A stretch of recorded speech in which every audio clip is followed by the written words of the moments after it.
So here's some pictures of the three different types of hearing aids that we'll be discussing. The first one is behind the ear. These devices are worn with the hearing aid on top of or behind the ear. All of the parts are in the case at the back of the ear, and they are joined to the ear canal with a sound tube and a custom mold or tip. The second one is in the ear hearing aid. These are custom-made devices. All of the electronics sit in the device that fits in your ear. They come in many sizes, including CIC, completely in the canal, or IIC, invisible in canal.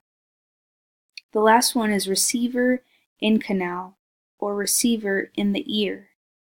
These devices are similar to the concept of the behind the ear hearing aids, with the exception that the receiver has been removed from the case that it sits in the back of the ear.